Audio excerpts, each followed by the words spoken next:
Hello. A few weeks ago, I shared a video on here about my story with Parkinson's. I just want to say I'm very grateful for all the positive response to that video. Thank you so much for the kind words of encouragement. If you haven't seen that one, I encourage you to go back and watch that one first because it really shares more of my whole story with Parkinson's. Today's video is geared more toward those who have Parkinson's or who are caring for someone who does. I just want to take a few minutes to share a few resources that have been impactful and helpful for me, and also to walk through a more detailed breakdown of the DBS process for those who are interested in looking at that surgery as well. So my first recommendation for anybody diagnosed with Parkinson's is to find others you can connect with who understand what you're going through. Even though it affects people very differently and in different ways, there's typically a lot going on in Parkinson's that is not visible to outsiders. People even in your close family probably won't understand what's going on. The difficulty of accomplishing what's used to be a very simple task, or the difficulty of speaking with clarity, the fatigue that comes along with it, or other symptoms that you may have, a lot of times it leads to an inner loneliness and even depression. So that's why I think it's very important to get involved with other groups of people who understand exactly what you're going through. I found several that have been helpful for me, and I'd like to share those with you because I highly recommend you looking at them as well. And I'll take a minute when I'm done to put all their links in the description of this video below, so take a look at those as well. The first one is Zach Guza with Black Dog Fitness and Rocksteady Boxing. He is an amazing inspiration. Zach's story is that his dad actually passed away with Parkinson's, and Zach has made it his mission to help others going through this disease live happy and effective lives for as long as possible. Since I was diagnosed during COVID, everything was shut down during that time. I couldn't go anywhere. So I reached out to Zach through his website about getting involved in his virtual exercise classes. He personally brought some exercise equipment to my front door so that I could be as involved as possible in his class. His classes are all set up specifically for people who have Parkinson's and build the strength and encouragement as you're going through that together. His gym is actually out in West Knoxville, but he has online classes that you can literally take from anywhere around the world. Exercise is very important to stay on top of the Parkinson's symptoms, and I guarantee you'll enjoy working with Zach because he is such an encouraging and super nice guy. PJ Parkinson's is another great group that I've connected with for support. I first met Isabel and several of her volunteers at an Ice Bears hockey game. I was there just with my kids at one of their friends' birthday parties, and it happened to be Parkinson's Awareness Night.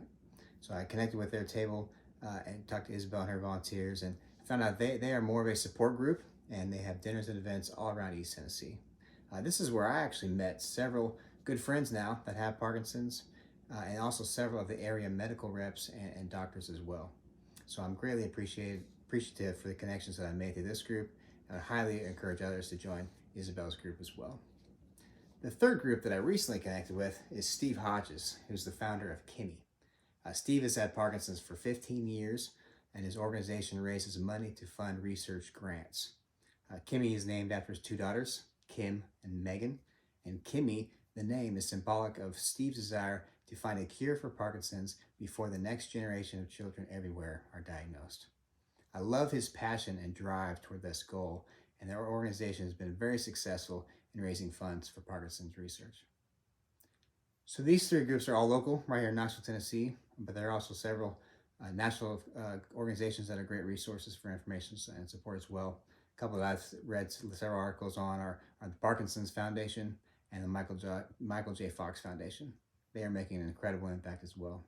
Again, I'll put all five of their websites in the description of this video, so you can look for more information there on the ones that are of interest to you. And also, if there's others that have been an encouragement to you, place those in the comments. I'd love to hear about them as well. But I want to share again about these groups because they've been so helpful for me to realize that I am not alone in this fight. There are literally thousands of people all around the world that have Parkinson's, and I believe there's so much power when we can work together.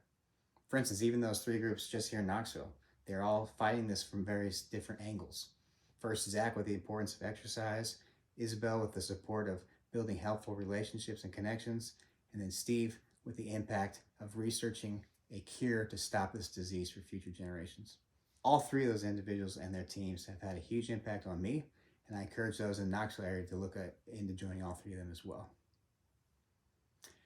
I saw several doctors during the discovery stage when we were trying to figure out what this disease was for me personally, but I finally connected with the Cole Center at UT Medical.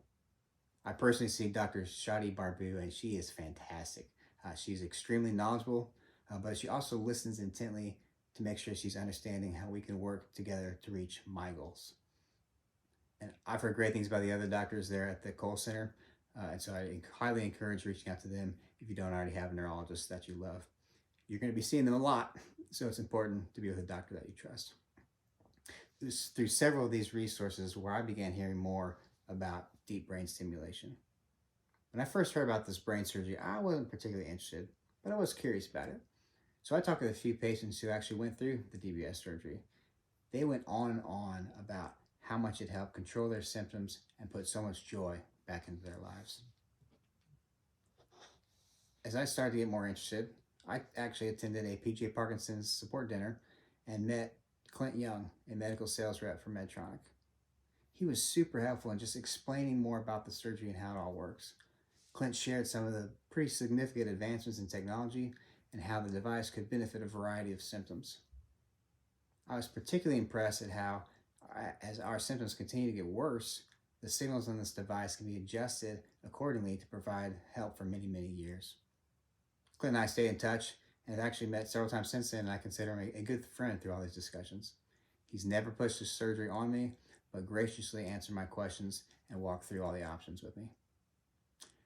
So the continued progression of my symptoms, the confidence from others who have had the surgery, and the insights from Clint with Medtronic gave me the encouragement to tell Dr. Barbu that I was ready to see if this was a possibility for me to have the surgery. So I asked her about that probably about a little over a year ago last fall. She listened very closely and responded with giving me some info for down the road, specifically saying that you typically wait until someone had Parkinson's a little longer just to make sure this was the best next step. So I continued to think about it after that appointment. And I remember it was really around Christmas time last year. There were several times in my church on several Sundays where the piano player, the drummer was sick or out of town and unable to be there. I was so disappointed that I didn't have the capabilities to be able to jump in and help serve the church in that way. So when I got to my next appointment in February of this year with Dr. Barbu, I shared that I was ready to have the surgery and I really wanted to start pursuing it more seriously. She was very encouraging, listened to my goals and desires, and agreed we can start moving in that direction. So we did want to try the easier options first, just to make sure that they would be the better way to go for us. So we increased my medicines, pretty much doubled what I was taking. I was now taking about 9 pills a day. And then for the month of March, I did a 4 hours a week speech therapy class and 4 hours a week of physical therapy. This was the Big and Loud program that's specifically geared for Parkinson's patients. They are both great programs and gave me tools that I can use for the rest of my life to continue to fight these symptoms. However, I'm only 40 years old and I have 2 young kids that are still going to be at home for many years. I've just got to be able to keep working to be able to provide for them, and I want to enjoy every day that I have with them as well. So even though these medicines and therapies helped, my symptoms are still placing a limit on my ability to enjoy life to the fullest like I want to. So when I met Dr. Barbu at our next appointment in May, she agreed that in my scenario, it made sense to move forward with the surgery. So the next step for us in Knoxville is that there's a DBS board that looks over every patient from multiple perspectives to make sure the surgery would be an effective experience. And for Dr. Barbu to prepare a presentation for this board, I was asked to complete 3 evaluations. First one was simply just a new updated MRI so they could analyze the progression of the disease. The second evaluation was an appointment with a physical therapist. For this one, I had to stay off my medicines for the day of the exam. I went in and the physical therapist had me do a variety of exercises off the medication. Then I took a normal dose of medicine and I waited for about an hour. I actually fell asleep during that hour because the fatigue kicked in as well. I waited for an hour till the medicine had kicked in, and then I did all the exercises again. The doctors have found that patients who see a big impact from the medicine, specifically the carbidopa-levodopa, see the best impact from DBS. So it was important for them to see how I responded to the medicine. The last evaluation, the third one, when I got it scheduled, was a cognitive test. I felt like I was trying to solve some of my son's riddles that he likes to give me. There's a variety of reading, memory, and other challenges like matching shapes and colors and simple things like that. There's also a little more challenging parts. For instance, they read a story to me and I had to repeat the entire story back to them. Then after about 10 minutes of doing some other activities and moving on, He came back, she said, "Oh, remember that story? Tell me what all the details about that again." That one was a little bit more of a challenge for me. But the point of this test was to see if the Parkinson's had affected my cognitive thinking abilities, and if so, to what level. Unfortunately, one of the side effects of the surgery is the potential for these abilities to get slightly worse. So if a patient has already progressed too far in this area, they would likely not approve the surgery for the fear of getting to a difficult place mentally. So after I had these 3 evaluations completed, the board met in October and looked over everything with the input from my neurologist, the surgeon, the physical therapist, and other key leaders. They approved it for me in October and wholeheartedly believed that DBS surgery would be an impact to reduce my Parkinson's symptoms and the medications as well. This approval was exciting for me because we've really been talking about this for over a year and specifically working toward it since February. So after that, the next appointment was with Dr. Gerard, who is the surgeon who will actually be doing these surgeries here in a few weeks. My wife and I greatly enjoyed meeting with him. He confirmed what we already knew and then answered our questions that we had to set us at ease for things that we didn't know yet. Dr. Gerard said there were 2 last scans that I had to do to prep for the actual surgery, a CT scan and an MRI. The MRI was actually done under anesthesia in order to make sure that I stayed perfectly still. That's very important because they use these scans to create a 3D image of the brain when they actually perform this surgery to see exactly where to put the electrodes. So looking back, I was ready for the surgery in February. Dr. Barbu is ready in May, and the DBS board approved it in October. Seems quick to say that today, but mentally I feel like I've been waiting a lot longer than that and working toward this a lot longer. And even though it was quite a process to get to this point, it has helped me build confidence in 2 areas. First, I believe this surgery is going to be very effective for me and make a huge difference in my life. Second, I believe the doctors have done everything they can to make sure this surgery will be a success.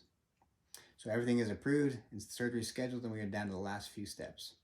So in just a few days, I'm going to go in for the first part of the surgery, which is the part in the brain. This is the most challenging, of course. They will put me under anesthesia and then place 2 electrodes inside my brain. They will attach these electrodes to a wire that will go down through the back of my neck.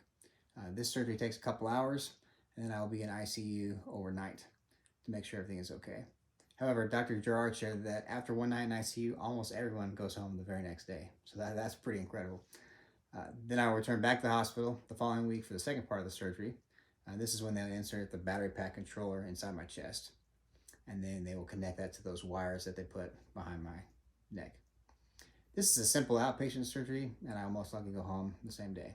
Again, pretty incredible. Then for the third part, after everything is healed and recovered for a few weeks, I'll go back to see Dr. Barbu in January. This is the fun appointment where we're actually going to turn it all on and program it to see how effective it's going to be. She'll be able to control the settings from her iPad, have a wide variety of options to make sure we get it exactly right, and then I'll have an app that I can take at home to make some minor adjustments as well. If you have Parkinson's or are close to someone who does, I hope this has been encouragement to you and giving you some direction if you're considering DBS as well. I'd love to hear your story or answer any questions if you want to reach out to me directly. Otherwise, check back in January to hear how everything went. I look forward to being on that side of the surgery and sharing some very great success stories soon. See you then.